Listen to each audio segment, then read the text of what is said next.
Assalamualaikum warahmatullahi wabarakatuh. Nama saya Muhammad Nofan Nuari, dengan NIM 31300171017 akan presentasi tugas pengukuran dan evaluasi TI yang berjudul IT Balance Scorecard, di mana menggunakan jurnal penggunaan IT Balance Scorecard untuk pengukuran kinerja teknologi informasi pada Stikom Bali. Sebelumnya langsung ke materi saja tanpa lama-lama. Stikom Bali merupakan salah satu perguruan tinggi yang mengembangkan divisi IT dalam menunjang seluruh kegiatan pada perguruan tinggi. Divisi IT pada Stikom Bali saat ini menangani semua sistem yang ada pada Stikom Bali. Saat ini pada Stikom Bali belum adanya pengukuran kinerja IT untuk mengetahui kontribusi divisi IT dalam pencapaian tujuan perusahaan. Balance Scorecard mengukur kinerja dari 4 perspektif, yaitu corporate contribution, customer orientation, operational excellence, dan future orientation. Untuk IT Balance Scorecard-nya sangat baik digunakan untuk merumuskan sasaran strategis IT yang menunjang sasaran strategis perusahaan serta mengukur kinerja IT dengan komprehensi. Dengan adanya pengukuran kinerja dapat diketahui kinerja divisi IT Stikom Bali. Selain itu, hasil pengukuran dapat dijadikan dasar sebagai rekomendasi perbaikan kinerja divisi IT. Karena ini langsung ke metodologi penelitian, jadi metodologi penelitian adalah proses atau cara ilmiah untuk mendapatkan data yang akan digunakan untuk keperluan penelitian. Metode yang digunakan dalam jurnal ini yaitu pertama studi literatur, pengumpulan data dan informasi, penyusunan perangkat evaluasi, hasil evaluasi, rekomendasi, dan perbaikan. Dalam hal ini, studi literatur mempelajari literatur yang berhubungan dengan divisi IT, pengukuran kinerja, balance scorecard, dan IT balance scorecard. Agar mengetahui gambaran kinerja pengukuran kinerja berdasarkan IT balance scorecard, pengumpulan data dan informasi, yaitu menggunakan data primer dan data sekunder. Data primer yaitu divisi IT Stikom Bali dan data sekundernya berupa bukti, catatan, atau laporan historis yang telah tersusun dalam arsip yang dipublikasikan maupun tidak dipublikasikan. Untuk penyusunan perangkat evaluasi yaitu menganalisis tujuan bisnis perusahaan dan divisi IT yang meliputi visi, misi, tujuan strategis, proses bisnis, pengukuran kinerja dari masing-masing 4 perspektif, yaitu pengukuran kinerja, perspektif kontribusi perusahaan, pengukuran kinerja, perspektif orientasi pengguna, pengukuran kinerja perspektif keunggulan operasional, dan pengukuran kinerja perspektif orientasi masa depan. Lalu hasil evaluasi, yaitu proses evaluasi dilakukan dengan menilai keadaan yang ada di divisi IT Stikom Bali. Setelah melakukan pengukuran, nilai target capaian berdasarkan ukuran-ukuran yang telah ditetapkan. Lalu rekomendasi dan perbaikan. Menyusun rekomendasi perbaikan berdasarkan evaluasi yang telah dilakukan. Rekomendasi ini dibutuhkan untuk dapat merealisasikan tujuan strategis divisi IT dan perusahaan. Lalu balance scorecard, yaitu metode pengukuran hasil kerja yang digunakan perusahaan atau biasa disebut dengan strategi manajemen. Ini adalah kerangka kerja balance scorecard, yaitu di mana visi dan strategi di tengah yang dikelilingi oleh pelanggan, finansial, proses bisnis internal, pembelajaran, dan pertumbuhan. Untuk lebih jelasnya akan di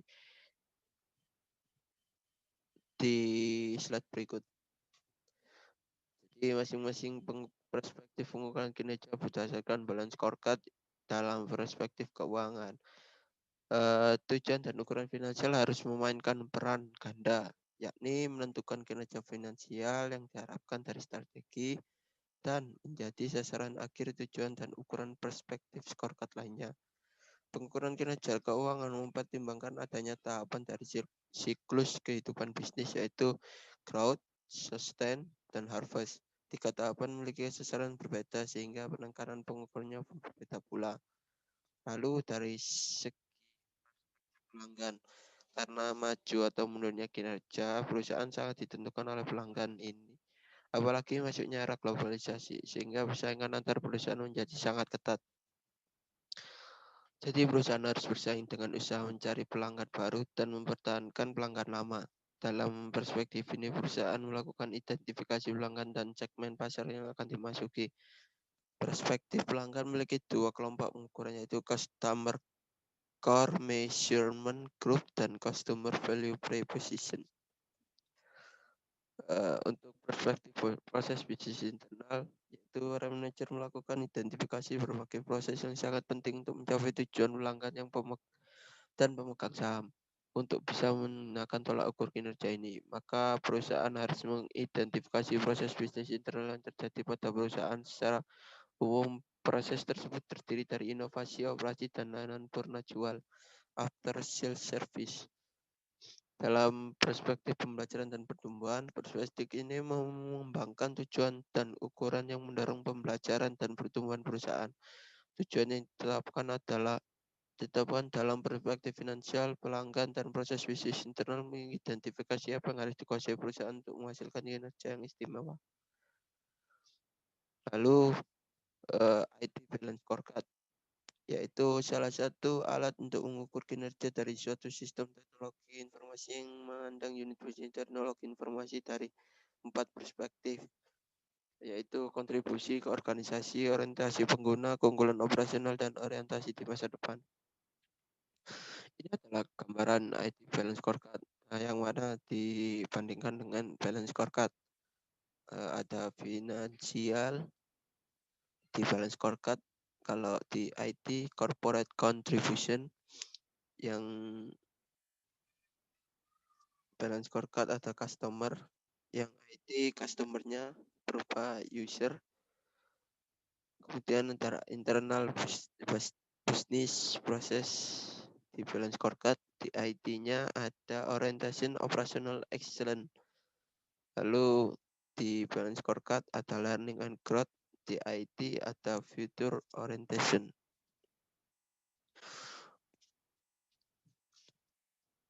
Ya, ini perspektif pengukuran kinerja berdasarkan IT Balance Scorecard. Perspektif orientasi pengguna atau user orientation. Perspektif yang mengevaluasi kinerja IT berdasarkan cara pandang pengguna bisnis atau pelanggan, dan lebih jauh lagi pelanggan dari unit bisnis yang ada. Dalam perspektif ini, perusahaan mengidentifikasi pelanggan dan segmen pasar yang akan dimasuki. Dengan perspektif ini, maka perusahaan dapat menyelaraskan berbagai ukuran pelanggan, seperti kepuasan, loyalitas, retensi, akuisisi, profitabilitas dengan pelanggan sendiri atau segmen pasar. Kemudian ada perspektif kontribusi bisnis atau business contribution. Perspektif ini mengevaluasi kinerja Departemen IT berdasarkan pandangan dari manajemen eksekutif, para direktur, dan stakeholder. Evaluasi IT dipisahkan menjadi dua macam, yaitu jangka pendek dan jangka panjang. Dalam jangka pendeknya berupa evaluasi finansial, jangka panjangnya yaitu yang berorientasi pada proyek dan fungsi IT itu sendiri. Lalu proses perspektif keunggulan operasional atau operasional excellence. Perspektif ini menilai kinerja IT berdasarkan efektivitas dan efisiensi dari proses-proses IT yang dinilai oleh pihak manajemen. Lalu orientasi di masa depan atau future orientation. Perspektif ini menilai kinerja IT berdasarkan cara pandang departemen IT itu sendiri terhadap tantangan di masa depan. Kemampuan organisasi dalam menghadapi tantangan di masa depan harus direncanakan sejak dini. pihak manajemen harus dapat mengetahui tren di masa depan dan membuat langkah-langkah dalam mengantisipasinya. Lalu ada terakhir analisis dan hasil. Merupakan sebuah data yang diselidiki terhadap suatu peristiwa yang bertujuan untuk mengetahui suatu keadaan yang sebenarnya dari sebab yang ada atau dari data yang terkumpul. Dan karena yang di pengukuran kinerja yaitu pada pengembangan sistem informasi PSI Istiqomah Bali. Visi PSI sendiri yaitu menjadi lembaga pengembangan teknologi informasi dalam rangka meningkatkan kualitas teknologi dan informasi di lingkungan pendidikan dan masyarakat. Lalu misinya 1. Mendukung terselenggaranya proses pendidikan melalui teknologi informasi yang handal dan profesional. Kemudian memberikan pelayanan profesional dan mengakomodasikan kebutuhan ICT sehingga menjadi mitra kerja yang handal dan terpercaya. 3. Mengembangkan solusi teknologi informasi yang berkesinambungan bagi seluruh lapisan masyarakat.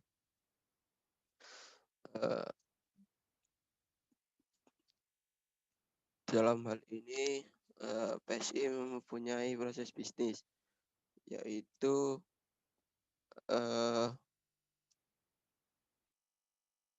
satu, melakukan pengembangan seluruh sistem internal yang ada pada Istiqomah Bali seperti sistem informasi akademik, sistem informasi dosen, sistem informasi keuangan, sistem informasi online mahasiswa, e-learning Istiqomah Bali, helpdesk Istiqomah Bali, sistem penjaminan mutu dan sistem lainnya. Dua, melakukan pengelolaan dan maintenance terhadap semua sistem internal yang ada pada Istiqomah Bali. Yang ketiga, melakukan pengembangan sistem informasi eksternal berdasarkan pesanan dari rekanan. Penetapan perspektif IT dan scorecard PSI. Cascading bagian PSI dengan menggunakan scorecard perusahaan lebih tinggi sebagai basisnya.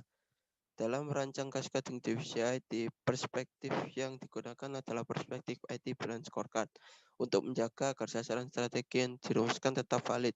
Proses perumusannya dibantu oleh pihak perusahaan. Ini adalah penetapan perspektif IT dan scorecard PSI. Ada kontribusi perusahaan, mengukur nilai bisnis dari investasi IT. Strategis yang dipilih ialah pengendalian biaya yang merupakan sasaran strategis ini merupakan turunan dari company scorecard dari perspektif finansial, yaitu peningkatan profit perusahaan dengan pengembangan sistem. Peran PSI adalah mengontrol realisasi anggaran yang didapat dari perusahaan. Lalu ada orientasi pengguna, yaitu mengukur evaluasi pengguna teknologi informasi bagaimana pandangan pengguna akhir atau end user terhadap bagian PSI yang merupakan pelanggan perusahaan eksternal dan pengguna internal manajemen yang bertujuan menjamin kepuasan dari pengguna. Lalu strategis yang terpilih ialah penerapan SLA atau Service Level Agreement, merupakan dokumen kesepakatan antara PSI dan customer dalam penyediaan layanan pengembangan sistem informasi. Lalu yang ketiga ada perspektif penyempurnaan operasional. Perspektif ini mengukur proses teknologi informasi yang menghasilkan dan mengembangkan aplikasi dan menitik beratkan pada pengukuran dan kemajuan dari dua proses utama bagian PSI, yakni pengembangan dari sistem informasi internal dan eksternal.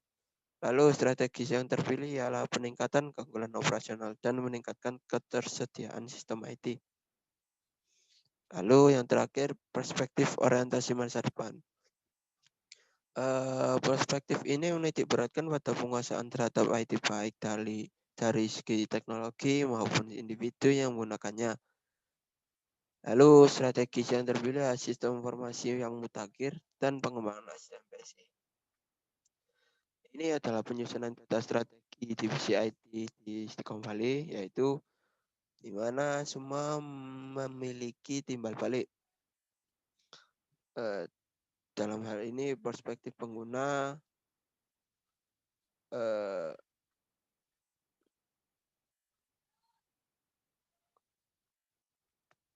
dilihat Ini dari perspektif orientasi masa depannya untuk perspektif pengguna.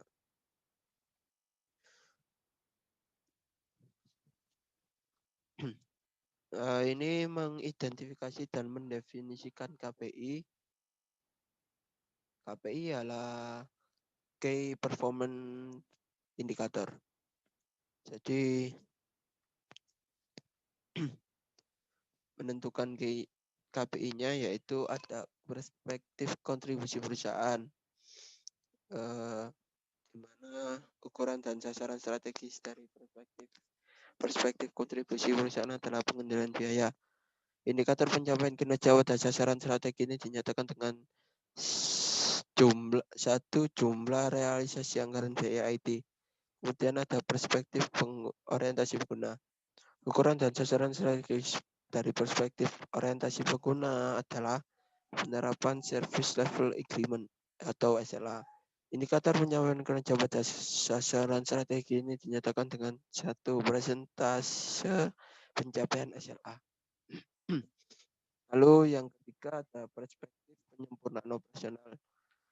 Dalam hal ini, ukuran dan sasaran strategisnya peningkatan keunggulan operasional. Indikator pencapaian kinerja pada sasaran strategi ini dinyatakan dengan satu, presentasi realisasi kegiatan kerja IT. Dua, realisasi project IT.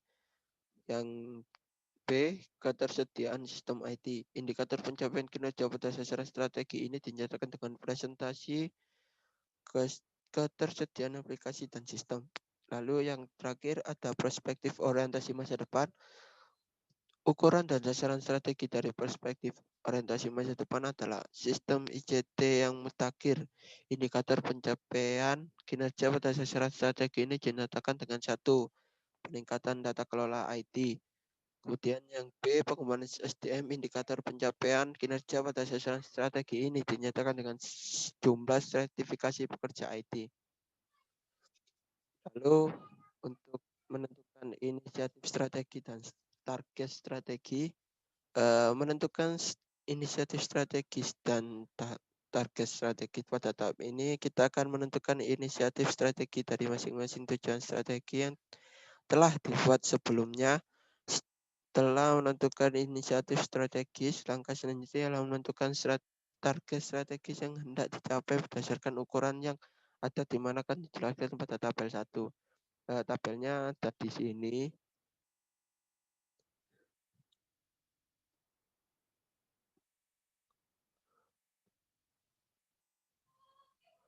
Ternyata tabelnya belum dimasukkan. Berdasarkan target strategis dan inisiatif strategis, maka rekomendasi perbaikan kinerja bagian PSI dapat dilihat dengan memperbaiki beberapa sasaran strategis yang nilai target capaiannya di bawah 80% seperti pengembangan SDM IT. Karena lupa, jadi belum saya masukkan, mohon maaf. Lalu ini ternyata gambarnya. Ini jadi target strategis dan inisiatif strategis bagian PSI.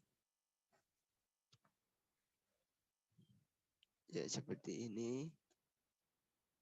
Simpulan berdasarkan penelitian dilakukan, maka satu, pengukuran kinerja divisi IT yang dalam hal ini bagian PSI menggunakan IT Balance Scorecard dengan mengacu pada 4 perspektif, yaitu kontribusi perusahaan, pengguna, penyempurnaan operasional, dan orientasi masa depan. Kedua, terdapat 6 sasaran yang dari 6 sasaran strategis tersebut terdapat satu tujuan strategi untuk perspektif kontribusi perusahaan, satu tujuan strategis untuk perspektif pengguna, dan 2 sasaran strategi untuk perspektif keunggulan profesional, dan 2 sasaran strategi yang termasuk dalam perspektif orientasi masa depan. KPI bagian PSI diperoleh dari hasil penurunan sasaran strategis dengan perolehan 6 sasaran strategis yang menghasilkan 7 KPI. 4 kinerja bagian PSI menunjukkan hasil yang cukup baik. Hal ini dilihat dari 6 target capaian nilai target capaiannya di atas 80%. Rekomendasi perbaikan kinerja bagian PSI dapat dilihat dengan memperbaiki beberapa sasaran strategis yang nilai target capaiannya di bawah 80% seperti pengembangan SDM IT. Ini daftar pustakanya. Untuk sekian, terima kasih. Bila ada salah-salah kata atau kurangnya Pak Maman, mohon maaf karena uh, itu saja yang bisa dijelaskan oleh jurnal. Orang lebihnya mohon maaf. Assalamualaikum warahmatullahi wabarakatuh.